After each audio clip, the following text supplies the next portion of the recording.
გამარჯობათ, დღევანდელი ჩვენი პოდკასტის ეპიზოდში გვყავს ძალიან საინტერესო ადამიანი სტუმრად, ავთო ქაჯაია, სერჟანტი ავთო ქაჯაია გახლავთ ჩვენთან ერთად, უკრაინიდან გვერდება, დონეცკის ოლქიდან კონკრეტულად. ავთო, დიდი მადლობა შენი დროისთვის. მე ვცდილობ ხოლმე რომ მაქსიმალურად ისეთი ფანჯარა ვიპოვო დროის, რომ ხელი არ შეუშალო ჩვენს მებრძოლებს, ვინც იქ არიან. და ამასობაში ამავდროულად შემოგთავაზოთ ამ ხალხთან მრავალფეროვანი ინტერვიუები და ავთო ქაჯაიას იცნობს ჩვენი მაყურებელი, თუმცა მინდა რომ რაღაც დეტალურად უკეთესად გაგაცნოთ ეს ადამიანი და თან ვთხოვოთ რომ მოგვიყვეს მისი გამოცდილების შესახებ. რამდენიმე სიტყვით მინდა რომ პატარა შესავალი გავაკეთო და გითხრათ რომ ამჟამად ავთო მსახურობს უკრაინის შეიარაღებული ძალების 56 ბრიგადის შემადგენლობაში.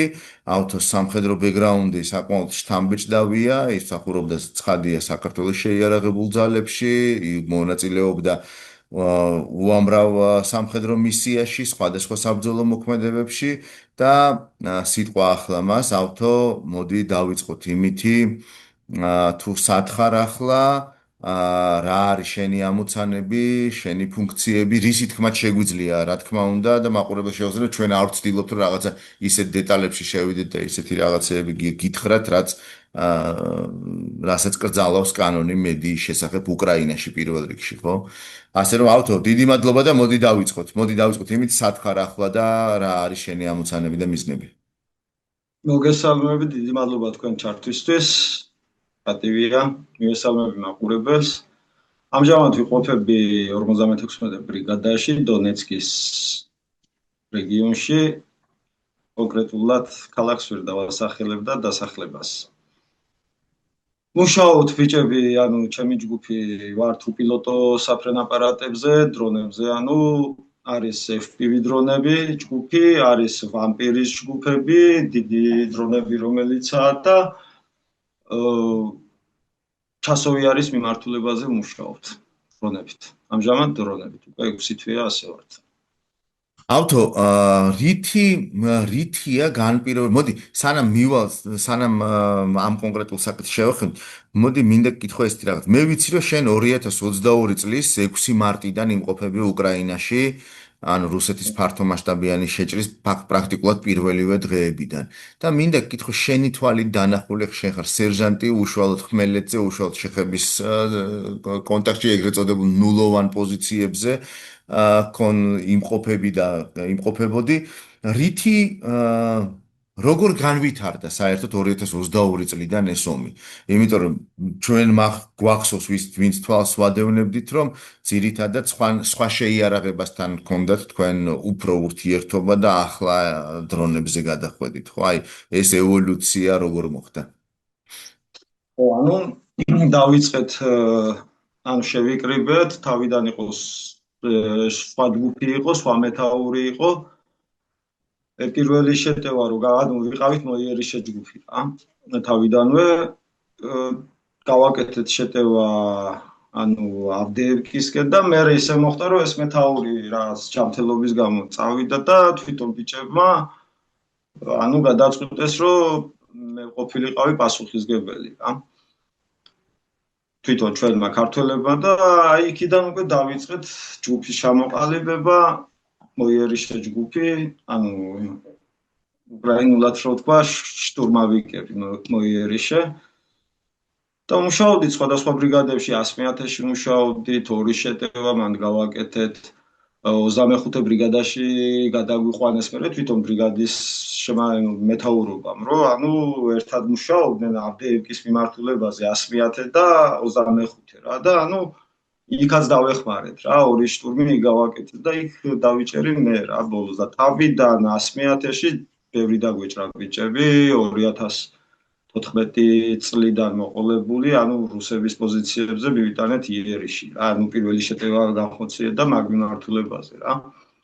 პირველივე დღეს დაგვეჭრა რაღაც 13 კაცი, მეორე დღესაც გაგრძელდა ისევ, არ შეგვიწყებია, ორდღიანი ბრძოლა ჰქონდა შეტევა და დავრჩით ბოლოს 10 კაცი. 37 ვიყავით რა. დავრჩით 10 კაცი, სადაც ცხოვრობდით, სუხოი ბალკა ესეთი დასახლება პატარა. დავრჩით მან 10 კაცი და ის იყო გამთენიისას მერე ჩვენც რო ფოსფორი დაგვარტყეს რა და მერე უკვე შეუძლებელი იყო ანუ მოძრაობა ძალიან ცუდად ვიყავით რა და მერე თვენახევარი მოგვიწია მკურნალობა ამაზე ფოსფორზე მერე ისევ თავის რა თქმა უნდა შევიკრიბეთ ეს დაჭრილი ბიჭები და მკურნალები ბიჭები და ვართ იმის მერე ასე ვაგრძელებ ავთო, მინდა კითხო, აი 21 საუკუნეში, აი ეს მოიერიში, ანუ აი ეს შტურმავიკებს, რასაც ეძახიან, რა ქვედანაყოფია, რა არის მათი მოვალეობა საერთოდ, აი რას აკეთებენ ესე? რო აუხსნათ იმ ადამიანებს, ვინც არ იცის თან ზუსტად, ხო? კი ბატონო.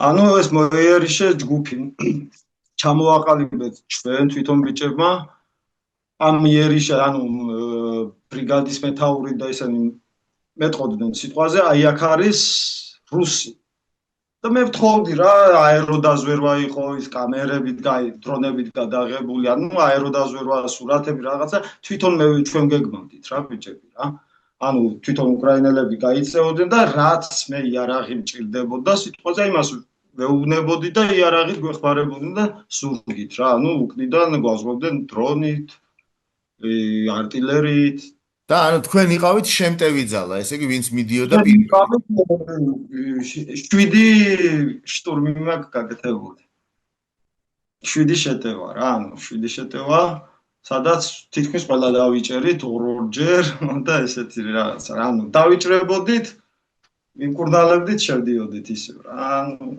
დღემდე ესე მოვდივართ ავთო ყველაზე განსხვავება რა მინდა ბოდიში განსხვავება რა მინდა 2004-ში საქართველოშიც ვიყავით ხინვალის მოვლენები რო იყო იქ რავი იქ არაფერი ისეთი არ გაგვიკეთებია ბიჭებს ანუ ვიცავდით ობიექტ ანუ იმას ჩვენი მიმართულება ქონდა და ვიცავდით უბრალოდ 2008-შიც ვიყავი მაგრამ ავღანეთშიც ვიყავი კოსოვოშიც ვიყავი და ის მეგონა ომი რა ავღანეთი კოსოვო საქართველოში რო იყო ის პატარა რა ანუ რაც იყო რა ეს მეგონა რაღაც სასწაული და აქ რაც ვნახე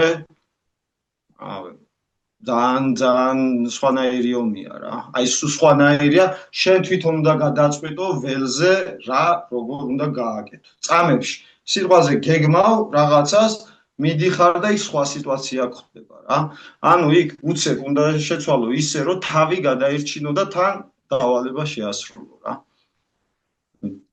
7 შეტევიდან 7-ვე მოვიგე რა ანუ გავიმარჯვე 7 შეტევიდან 37 ანუ 37 თავდაცვა გქონდა აქეთ იმაში ლიმანის ტყეებში 8 თვე იქ ვიყავით ვიცავდით პოზიციებს ბიჭები აი მართლა სხვანაირია რა ანუ აი ეგ მინდა კითხო აი განსხვავებ როგორ შეიძლება რომ აღწერო მაგალითად ის რაც ხდება ახლა უკრაინაში ხო აი ბრძოლის ველზე რაც ხდება როგორ შეიძლება თავიდან რომ დაიწყო ხო ანუ ომი რომ დაიწყო რუსებმა აქ რაც ჩაიდინეს გაამწარეს ოჯახები ანუ ბავშვები, ქალები გააუპატიურეს, ბავშვები დახვრიტეს, პადვალში ჩახოცეს პატარა ბავშვები ხელშეუხი გასკოჩეს და ისე დახვრიტეს რა და ამას რო გადახედა უკრაინელმა კაცებმა გამწარდნენ, აი რავი, ჭამდნენ რა, ანუ ბრძოლა იყო როგორ იცი, ანუ ფილმებში მინახავს ეგეთი რაღაცა რა, ანუ ხურს რომ მოაჭამდა, დანით რო ჩეხავენ და ანუ გამწარებული ერი რა. და აგერა შედეგი მე-4 წელია ისევ ამ ადგილასა ვარ დონეცკში რა. ვერ მოდიან ჯერ. ავთო, უნდა გკითხო, ყველაზე მძიმე ბრძოლები, აი განვლილ შეტაკებებზე, ყველაზე მძიმე რა იყო? ეს იყო ქალაქში ბრძოლები, თუ ეს იყო ველზე ბრძოლები, ეს იყო ავდიევკა, ეს იყო ბახმუტი, აი რა იყო ყველაზე რთული და რითი იყო ეს სირთულე რაში გამოიხატებოდა?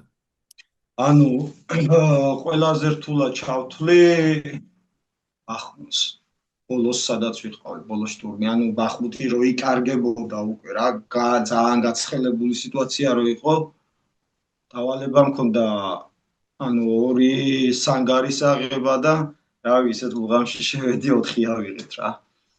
და 3 საათი მერე იქ მოგვიწია ჩარჩენა, ანუ ქვეითებს ველოდებოდით, ვინც მოვიდოდა და ანუ ჩვენ ავждებოდით რა იმაში სანგრებში რა. ჩვენ ავიღებდით, გავასუფთავებდით იმ სანგრებს და შემდეგ შემოდიოდა პეხოტა, ანუ ქვეითები, რომელიც ჩაждდებოდნენ იქა და გაამაგრებდნენ მაგ პოზიციაზე. მე გამოვდიოდი მე რა. რითი და იყო გამორჩეულ ხოლმე? ბახმუტი იყო ჯერ 16 კილომეტრი ფერდსასიარულო. აღჭურვილობით. აღჭურვილობა კიდე გქონდა, აი რა ვიცი, თითო კაც 1000 ტყვიამი გქონდა რა, გასროლა 1000 გასროლა თითო კაც. თავისი ვოგებით, თავისი ფორტე, თავისი აქ იარაღები რაც ვნახე, არასდროს არ მინახავს სიმართლე რო გითხრა რა. აი მაგარი იარაღები იყო თავიდანვე რა. თავიდანვე კაი იარაღები და აი ბახმუტი მახსენდება იმიტომ ძნელად, რომ ყველას მტრები ვეგოდეთ, ანუ კავშირი დაიკარგა, 3 საათი ისეთი ბრძოლა მოგვიწია, მადლობა უფალს რომ გამოვედით რა და ისეთი შედეგი დაიდო, აქამდე არ მისულა არავინ. ხო, ვინც არ იცის, ქალაქი ბახმუტისთვის ბრძოლა იყო მართლა სამკვდრო სასიცოცხლო, ყველა კორპუსისთვის, ყველა სართულისთვის და ყველა ქუჩის მონაკვეთისთვის, ხო? ანუ ყურე ჯერ სანამ იმ წერტილამდე მივედით, ანუ ბიჭების ხედრები ისე იყო, რავი, ორივე მხარეს რა, მარტო ჩვენი კი არა, ან მარტო რუსი კი, ანუ ორივე რა, ანუ ბრძოლები იყო ყოველ წუთას. აქედან დრონები, ანუ თავიდან რომ დავიწყეთ, მარტო დრონები იყო, დაზვერვის დრონები რა, მავიკები, რომელიც არც აგდებდა იმას ვოგებს და ესეთ რაღაცებს. თავიდან არ იყო ესეთი ისა რა. მე ამ მავიკებიდან ისე განვითარდა უკვე ომის ველს დრონები მართავს რა. დრონია დღეს გადამწყვეტი ყველაფერი. არტილერია შეგიძლია ჩაწიო, როცა ბევრი დრონი ყავს. ბევრი დრონი ყავს, იგივე არტილერია. რა ჭურვიც გინდა, მიაბი, მიამაგრე და წადი ზუსტად მიზანში ურტყან. ანუ არტილერია შეიძლება გაისროლო და ვერ გაარტყა. ისეთი ის არის, რომ კოორდინატი და ანუ სანგრებს ზუსტი დარტყმები ჯერ არ ქონია შემთხვევა, რომ არტილერიას დაერტყა ზუსტი წერტილი და დრონი კიდე ასრულებს. დრონი მიზანს არ აცდება. ავტო, რაც შენ თქვი ჩვენი საუბრის დასაწყისში, რომ ახლა ძირითადად უპილოტო, ანუ დრონების შემადგენლობა გაქვს, ასე თქვა და დრონებით ახორციელებს შეტევას. ეს შენი არჩევანი იყო თუ ეს უბრალოდ დავალება იყო ასეთი, რომ ანუ გადასულიყავით მაგალითად სხვა შეიარაღებიდან დრონებზე? როგორი რაღაცა, იცი? გადაღლაც არის. როგორი ახლა 3 წელი 6 თვე ახლა დრონებზე ვარ რა, მანამდე კიდე რავი სად არ ვიყავით. ყველგან ვიყავით რა და ყველგან გვიწევდა, ანუ დავალება აი აქაა რუსი, ამ მიმართულებაზეა რუსი რა, მტერი. всё, იქა დავждდებოდი და ნახას მევადგენდი. ბიჭებთან ერთად რა თქმა უნდა, ჩემებთან ერთად გამოცდილი ყველა ნაბრძოლი, ყველა მაგარი ბიჭი. რავი, ესეთი ბიჭები რო არ მყოლოდა, მე ვერაფერს ვერ გავაკეთებდი, მარტო რა უნდა გააკეთო. ან ისეთი ბიჭები რო ყოლოდა სიტყვაზე შეშინებოდა რაღაც, აი გამიმართლა ბიჭებში კიდე, რომ აი მაგარი ბიჭები არიან რა. ყველამ მაგრა იბრძოლა, აბსოლუტურად ყველამ. აი თავდაუზოგავად, ზოგი ცალფეხა, ზოგი დაჭრილი. რა არ ნებდებოდნენ რა ბიჭები და შედეგიც იყო, რომ ამდენი შეტევებისგან 7 შეტევა გავაკეთე, 7 შეტევა და ეს ხერხლი არ მქონია რა. ჩვენთან შეტევების დროს არ დაღუპულა. ავტო, შენ როგორც სერჟანტს ქართულ ჯარში იყო მისიებშიც იყავი, უკრაინაში აგერ უკვე რამდენი წელია ხარ, რითი გამოირჩევა აი დღევანდელი ჯარისკაცი მაგალითად სხვა დროის ჯარისკაცებისგან, რაც შენ გახსოვს შენი გამოცდილებიდან? ერთი რამეს ურჩევ ყველას, საქართველოში მეთაურობას ურჩევ რა, რაც მე გამოვლილი მაქვს, ანუ 18 წლის გავხდი თუ არა, სკოლა დავამთავრე და მის მერე ჯარში ვარ რა. ანუ საჩხერეში წამიყვანა, მამაჩემ წამიყვანა, სამხედრო იყო მამაჩემის და დავამთავრე თუ არა, მის მერე ჯარში ვარ რა, 2002-ში დავიწყე. ხო და ანუ რას ურჩევ ქართულ ოფიცრობას, სერჟანტებს, ჯარს არ უნდა ფსიქოლოგიური წნეხი. არ ჭირდება. აი ნუ იქ რო გავლილი მაქვს, აუ დაისაჯე და ირბინე და რაღაცა ქენი, ეს мотиваციას კლავს. ჩემი აზრით ესია. პირიქით, აი ახლა აქ ჩემ ბიჭებთან ისე ვარ, რავი, ესე ჯობია რა, საქმე გააკეთო, ხო? საქმე კეთდება, გიჯერებენ. აი ზედმეტობა ვფიქრობ, რომ ჯარს აზიანებს ფსიქოლოგიურად და გულს უცრუებს რა. ანუ მე რაც გამივლია ახლა საქართველოში ვიღაცა რაღაცას დააშავებდა სიტყვაზე რა, ან სიგარეტს აუკიდა ყაზარმაში რაღაცა, მთელი ის რო ისჯება და რაღაცა. ეს ჩვენთან იყო, რუსული მოყოლებულია რა, რუსეთიდან ანუ მაშინ რო იყო რა. ესეთი რაღაცა არ უნდა რა ჯარს. წნეხი არ ჭირდება ჯარს, ჯარს უნდა ძმური, ოჯახური ურთიერთობა. ანუ ოჯახს ვარ, ერთი ოჯახი მაქვს ახლა მე აქა 4 წელია აქა ვარ, ოჯახი ქვია ჩემი. მეორე ოჯახი მაქვს საქართველოში რა. ავთო ფიზიკური მომზადება თვითონ აი როგორ ამდენად განსხვავებულია მე ხა ამას იმიტომ გეკითხები რომ ხა შენ ამდენი წელი იყავი ჯარში და ნახე ყველაფერი ხო ანუ საქართველოსშიც ნახე სხვაგანაც ნახე სხვა ქვეყნის ჯარისკაცებიც ნახე მათი მომზადების დონეც ნახე სხვანაირი ომებიც ნახე სხვანაირი შეტაკებებიც ნახე და ახლა სულ სხვა მაშინ ხარ რა ქვია პროცესში ხო თვითონ აი მანდ მყოფი ჯარისკაცის აღწერა როგორ შეიძლება ფიზიკური, მორალური და ასე შემდეგ, ხო? ანუ გონებრივი და ყველანაირი განვითარების თვალსაზრისით. ანუ თავიდან რო დავიწყეთ 100-ე ბრიგადა იყო, ანუ მოხალისეებით შეიკრიბა, შეივსო, რომლებმაც არ იცოდნენ, არაფერი არ იცოდნენ ბიჭებმა.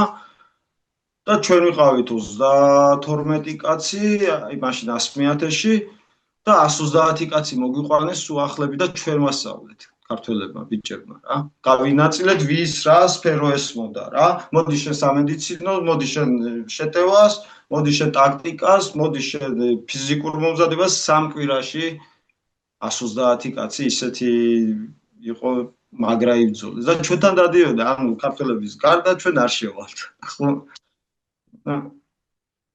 ბევრი დაიღუპა თვითონ უკრაინელები სამწუხაროდ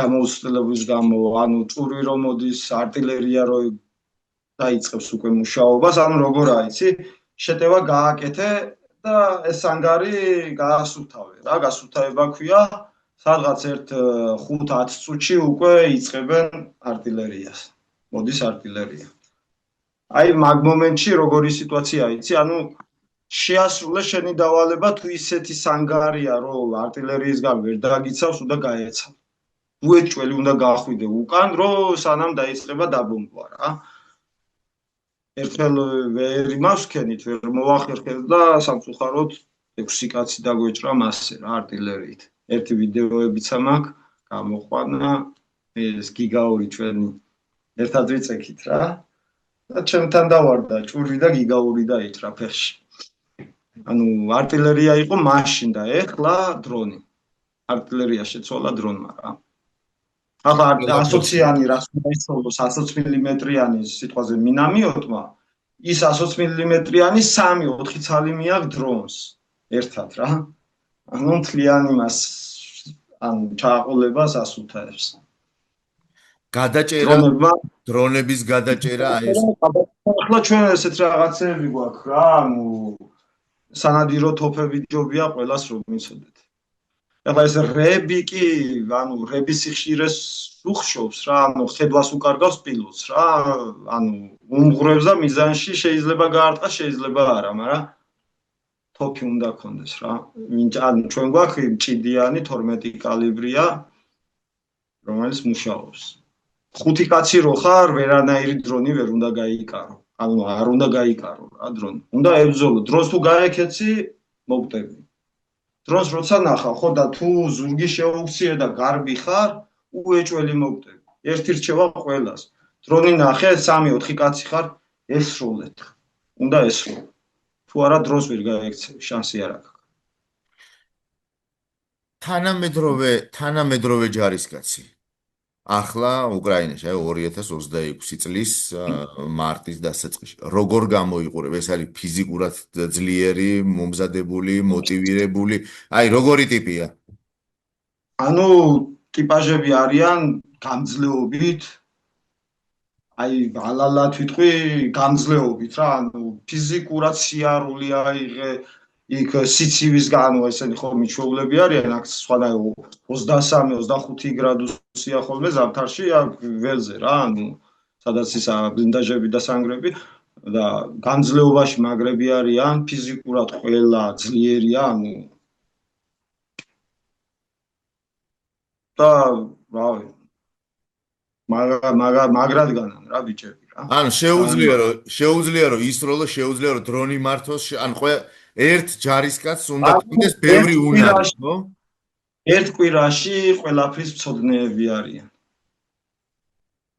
ავტორ, ერთი რაღაცა მინდა კითხო კიდე რა და არ გაუშვებ ამ შანსს. სამედიცინო აღნიშვნა შენ და ყველა ვიცით რომ სამწუხაროდ ბრძოლის ველზე ძალიან მაღალია დანაკარგი იმის გამო რომ ვიღაცა სამედიცინო ცოდნა არ აქვს, ან უბრალოდ სისხლდენის შეჩერება არ შეუძლია ან ასე შემდეგ. აი, მან რა მდგომარეობა არის ამ კუთხით? ანუ აქ ან კიდე ვისად მათ მინუსი შეიძლება ზოგადად თუნდაც ზოგადად. ანუ ჩვენ ეკიპირებაში აი ეკიპირება არის უმაღლესი დონის რა, ანუ ყველაფერი გაქვს, რაც გჭირდება. ან სამედიცინო ჩათამოყვება ისეთი რაღაცეები დევს, რომ პირველადი დახმარება რაც გჭირდება, ყველაფერია, მაგრამ მინუსი რაც არის, თვითონ ბიჭების შეცდომა არტერიული თუ არ არის ჭრილობა რა, მაშინ არ ჭირდება იმის გადაჭერა რა. არტერიულზე რა თქმა უნდა გადაუჭირო რა და ანუ ბევრმა ისე დაკარგა ფეხი, ხელი, უბრალოდ ანუ ნახრეთი რა, ანუ ხორცში გაიარა ტყვია, ოდნავ მოდის სისხლი და იდებენ. ასა გადის რამოდენიმე საათი, სანამ აქ-აქედან ქალაქში რო წახვიდე 400-500 კილომეტრი უნდა გაიარო რა და ვერასწრებენ და აი მაგიტომ ბევრს მოაჭრეს ხელი რომ ანუ არასწორი დადებით რა, არ შეიძლება. თუ არტერია არ არის, სისხლი მიუშვი, რავი, რამდენი დაგერ. ჩვენი მეგობარი ხვიჩა ნადირაძე როა, ფეხი გაძრა რა, ანუ ქუსლი დაისა რა და სისხლი საერთოდ არ მოდიოდა.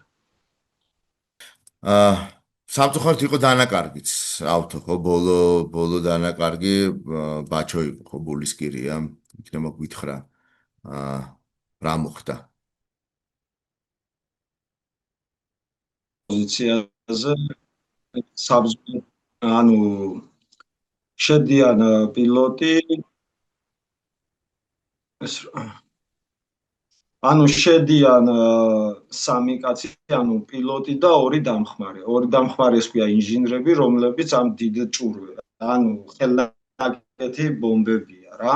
ფაბები არის და სხვადასხვა დასახელება ასოციანები, ჭურვები, ასოციანების დაბლა არა, არის ბავშვებით რა. ამ ასოციანებს კიდე გადაკეთება სჭირდება, დამატება უნდა რაღაცეების და ანუ ძალიან ძლიერი რაღაცები, ეს ყველაფერი ხელნაკეთი თვითონ უკრაინელები აკეთებენ და იმუშავა ბაჩომ ორი ღამე, მაგრა იმუშავა და ანუ ღამე მუშაობთ ვამპირებით. ერთმასე. სამწუხაროდ ავთო იყო დანაკარგიც ხო და იქნებ ბაჩო ბულისკირიაზეც გვითხრა რამდენიმე სიტყვით და ზოგადად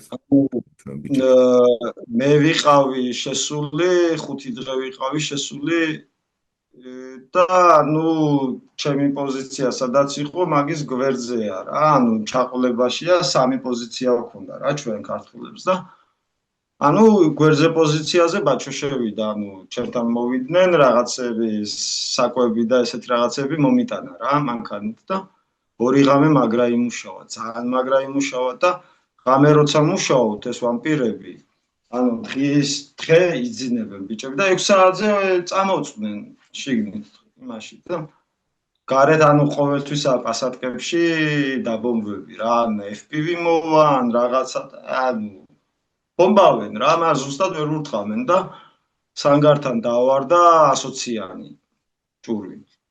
ეთყობა რომ ეძინათ რესკი წამოხტომაზე გულმა უმტყუნა და სამწუხაროდ დაგვეღუპა ბაჩო. ძალიან ცუდი სიტუაცია იყო რა. მე ძალიან ადრე ბიჭები სამწუხაროა. ძალიან და სამწუხაროა და უნდა შევახსენოთ ჩვენს მაყურებელსაც, რომ ერთსულ მოსახლეზე სამწუხაროდ ყველაზე დიდი დანაკარგი ჩვენ გვაქვს ქართველებს. საქართველოს თითქმის 100 ადამიანი 100 მებრძოლი დაგვეღუპა. ავთო, კიდე ერთი საკითხი მინდა. ხედავ შენ ზურგს უკან ნიღაბს რაღაცა. დიახ. ხო? რისი ნიღაბი არის ეგ?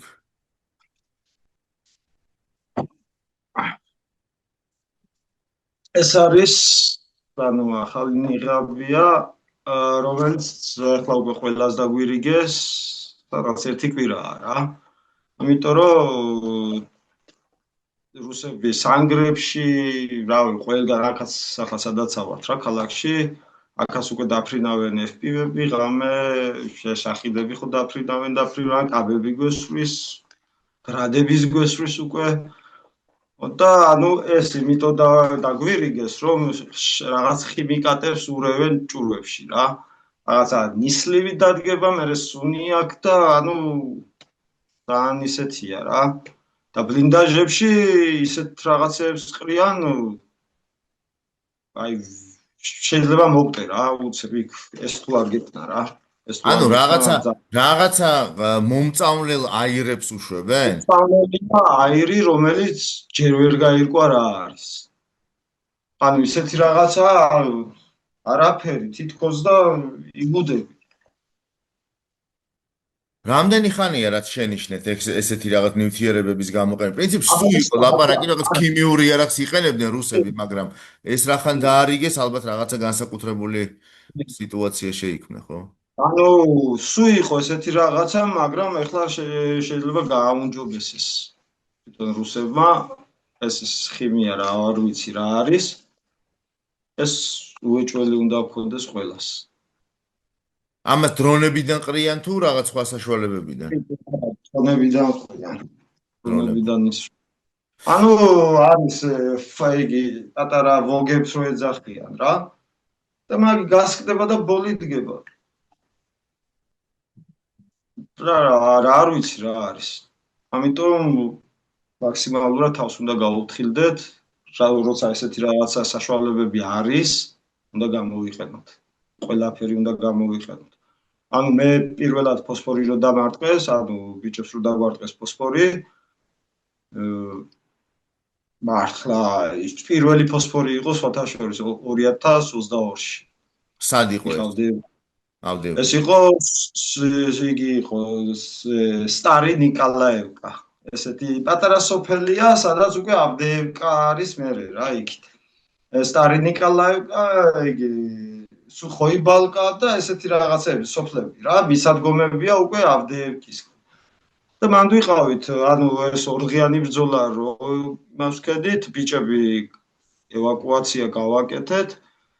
გავამგზავრეთ საავადმყოფოებში და ანუ სახლში ვიყავით, ანუ კერძო სახლი იყო და მორიგეობდით ბიჭები რა, ღამე რა.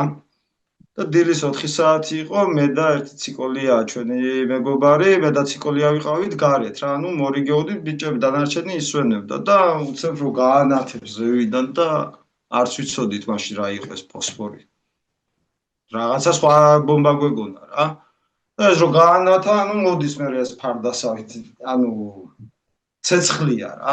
სადაც ეცემა, იქ რა მიწაც იწვება. მიწასაც ეკიდება რა, სადაც ეგეცემა. ანუ თავარია არ დაგეცეს სხეულზე და ეს როცა ეცემა, შენ ყოველთვის უნდა ეცადო თუ კორპუსებია, მაღლა ახვიდე ანუ. ეს რო ეცემა ილექება ნელ-ნელა როგორც ნისლი. ანუ ცვარი რა, ილექება და მე ანუ ამ დალექვას 1-2-3 საათი სჭირდება და შენ უნდა ეცადო მაღალ სართულზე იყო რა. რომ ეს და ჩვენთან ახლა იქ სახლი იყო, კერძო სახლი, პატარა სახლი. რავი, უცებ ფანჯრები, ეს რაც ქონდა ტილოები, ან ადიელები და ესეთი რაღაცები გავაკარით, მაგრამ მაინც შემოვიდა ბოლი და აი დაგწამლა რა. დილის 4 საათი იყო, რომ დაგვარტყეს, 12 საათამდე ვერ გამოვედით სახლიდან. და მერე მოგვიწია უკვე არც მანქანები იყო მაგ სოფელში, ისეთი სიტუაცია იყო, პაკროვსკში უნდა ჩავსულიყავით. ანუ სამედიცინო დახმარება რო ქონოდა, დანარჩენი ჯარი დაკავებული იყო, ანუ შეტაკება ანუ იერიშზე წამოვიდნენ რა, მთლიან იმაზე 100-ე ბრიგადაზე რა და მოიგერიეს ეგ იერიში, მაგრამ ჩვენ მაგარი დავიწამეთ. აი კონკრეტულად ჩვენ სახლთან დაარტყეს რა, სადაც ცხოვრობდით. და 12 საათამდე ვერ გამოვედით, მერე მოგვიწია რამდენიმე კილომეტრი ფეხით სიარული და საბედნიეროდ რაღაც კამაზი თუ კრაზი გაიჩნდა ჩვენი რა, უკრაინელების და ვთხოვეთ წყობს და წაგვიყვანა რა, ეგრევე წაგვიყვანა, რომ შეგხედა, ზოგივე ღარს უთქავს, თან ისეთი რაღაცა იყო, ვისაც ქრონიკული რამე ქონდა, გაუღვიძა რა. ანუ თუ იმეს რაღაცა ქონდა ალერგიული, ერთი იყო ჩვენი მეგობარი, აი ადამიანი გასივდა. ალერგიული ყოფილა და ანუ მე ფილტვებზე დამარტყა 20% რა დამიწვა თუ რაღაცა. ანუ ვის როგორ რა. ძალიან ცუდი ისაა. ანუ წამლავს რა ადამიანს. რა თუ ვერ უშველე 24 საათის განმავლობაში, აი დაიღუპები უეჭვები. დაიღუპები. ახლა მარტის შუა რიცხვები არის, როდესაც ჩვენ საუბრობთ და პრინციპში ჯერ კიდე ნიადაგი რაღაცა სველია და რაღაც. თუმცა არის მოლოდინი, ხო, მოლოდინი არის, რომ რაღაცა უფრო გააქტიურდება, ასე ვთქვათ, რაღაცა ეს ბრძოლები. ანუ ყურე როგორი სიტუაცია, ანუ ეს ანუ სადაც შედიხარ პასატკებში, ხო, ყანებია რა, ანუ ნაკვეთებია რა, მიწის რა და აქ ისეთი მიწა, აქ ქვას ვერ იპოვი. თან ისეთი რბილი მიწა, სიტყვაზე აი მაგალითზე მოდის ჭურვი, ასოციანი, თქვათ. ის ჩადის მიწაში, როცა ცოტა სველია რა, მიწა. ჩადის და სადაც 9 მეტრით შიგნით სკდება, ანუ შეთვის უკეთესია. გადარჩევი, ანუ კონუსი კეთდება, ან ასკოლკები დადის ბაღლა. ხო და მტერი ვერ შემოდის, შეტევაზე ვერ გადმოდის, როცა ნიადაგი ესეთი სველია, როცა წყალია, ჩვენც ვერ შევდივართ, მანქანა ახლა აგერ მქონდა შეფხვევა, ბიჭები ჩემები 15 დღე ვერ გამოვიყვანეთ რა, იმიტომ რომ ერთი მანქანა შევიდა ჩვენი მძღოლი, всё, აზრი აღარ მქონდა, იქ თუ მანქანა გაგიჩერდა, შენ უნდა გაეცა. ანუ უნდა მოასრო სადმე დაიმალო, რომ მოვიდეს ვინმე და ევაკუაცია გაგიკეთოს, თუ არა ეგრევე დრონებით მანქანას ნახავენ თუ არა დრონების ისა რა ცვენა მერე. და 15 დღე ვიწვალეთ, რა ვიცი, თითქოს ყოველ დღე შედიოდნენ ბიჭები, ანუ მძღოლები და მანქანები, გამოსაყვანად ბიჭების და საბედნიეროდ აგერ არიან ახლა სახლში. ახლა წუხელ FPV-ისტი ჯგუფიც საყავს რა, ჩვენები ქართველები, ჩვენ ძმა ჯორბენაძე დემე დაგვეჭრა, ანუ შედიოდნენ გუშინ, ცვლა უნდა გაეკეთებინათ.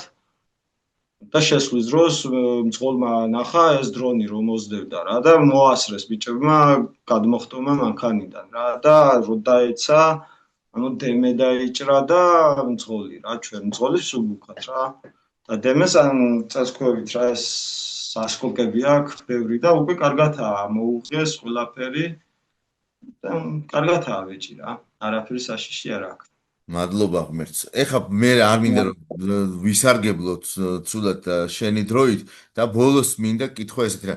არ მინდა რომ რაღაცა პროგნოზები კითხო რაღაცა, მაგრამ აი რა მოლოდინები გაქვს უახლოეს პერიოდში რა. რა მოლოდინია, რა სელით. აი ჩემი ნება რო იყოს ქვეითები რაც არის სიტყვაზე როზიან რა ბიჭები სანგრებს რო ამაგრებენ ამ ტერიტორიას. გამოვიყვან ყველას და ყველას დრონჩიკებად ვაქცე. ვაფშე აბსოლუტურად ყველას ვაქცევ დრონჩიკებად. 100 კაცია დრონის პილოტი, ანუ 100 დრონი მიდის ერთდროულად, ხო? წარმოიდგინე 100 დრონი ერთდროულად რო გაუშვა, არც артиლერია გჭირდება. და ახლა კიდე დრონები, ჩვენი დრონები 20 კილომეტრს გადის ჩვეულებრივ. ანუ ჩვენ მუშაობთ 20 კილომეტრი, ანუ 20 კილომეტრი შეუძლია შევიდეს და იქ დაბომბოს რა. ავთო მოლოდინებზე რო გეკითხები, ანუ პირველ რიგში გეკითხები იმას, რომ მაგალითად რუსები ემზადებიან რაღაცა შეტევისთვის. აი თქვენ რისთვის ემზადებთ აი უახლოეს გეტყვი პერიოდში, ხო? აი რისი თქმა შეიძლება, რისიც შეიძლება იმის თქმა. ანუ იყო ახლა რაღაც ერთი თვის უკან იყო რა რომ ანუ ინფორმაცია მოვიდა ბიჭებო გაემზადეთ მოდიან შეტევაზე მასობრივი ანუ კრამატორსკზე უნდათ შეტევა აეროპორტია იქა კრამატორსკის აეროპორტი პატარა აეროდრომია და მაკედან უნდათ ანუ კაბები ესროლეს ანუ როგორც ხდება რა დესანტირება უნდათ რო გადმოესხათ რა და ზუსტად ჩემი რა ბიჭებს რა ჩვენ ქართველებს უკრაინელებს ჩვენ ბატალიონს რა დაშირდა 10 წუთი და რავის რაღაც 500 კაცი აღარაა ანუ აწიეთ ყველა დრონი აიწია და 10 წუთი იყო საკმარისი ამათვის ამიტომ ვიძახი ყველამ უნდა ისწავლოს დრონი პილოტობა და ინჟინერი უეჭველი გინდა ანუ ეს ისეთი ბომბებია ისეთ ჭურვებია ცოტა საფრთხილოა რა ზოგი არის რომ ნაღმავთ ანუ დრონებით ნაღმავთ კიდე რა და ანუ ისეთ რაღაცებს ხვრით სიტყვაზე 10 მეტრში 5 მეტრში გაიარე ელექტრომაგნიტურია ანუ ჩვენი რომელიც მოქმედებაში მოდის რაც თუ კიდე ფეხი არ დადგა პროსტა გაიარე და აი სიტყვაზე დანაგიდებს ჟიბეში რა მეტალი კამარი ანუ ელექტრომაგნიტური იმ დონისა 5 მეტრი თუ 6 მეტრში უკვე რეაქციაში მოდის რა ეს ყველაფერი არის გამოგონება უკრაინელების აი ყველაფერს იგონებენ ყველაფერს აკეთებენ მუშაობენ გასაგები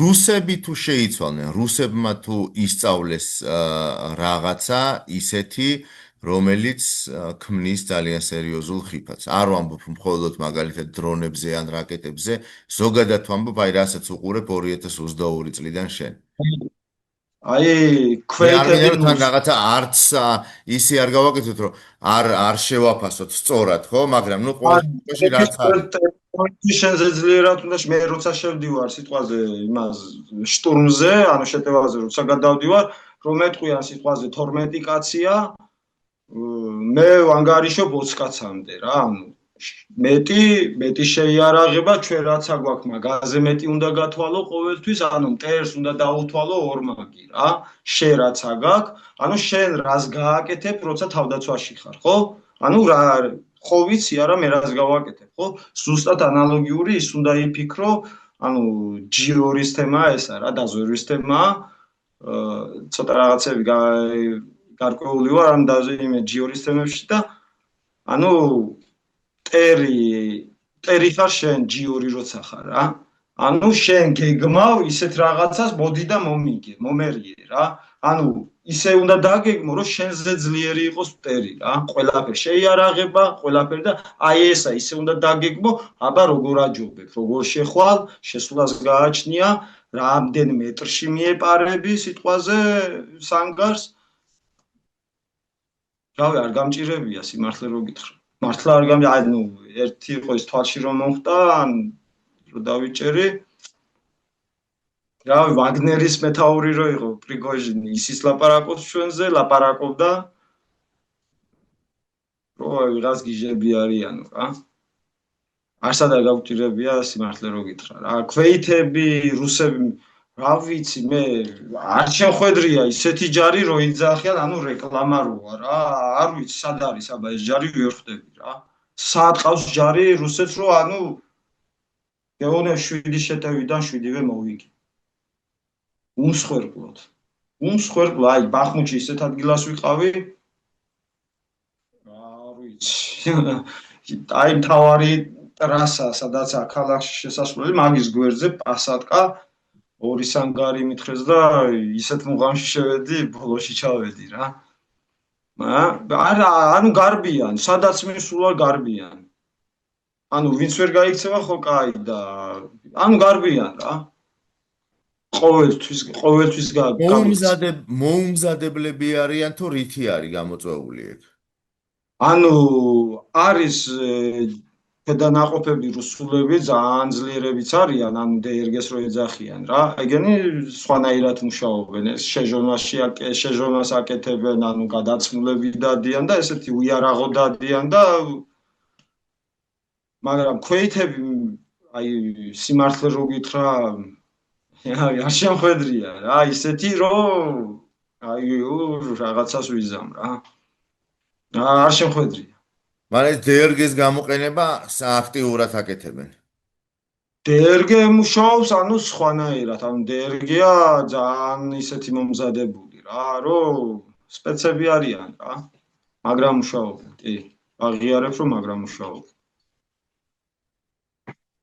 ავთო, ძალიან შეჟონებში ძალიან დიდი მადლობა. მე არ ხო, სანამ მადლობას გეტყვი ერთიც, რომ ისინი კი მუშაობენ ესე ამ შეჟონებში, მაგრამ ამისი კონტრსაშუალებები რა არის?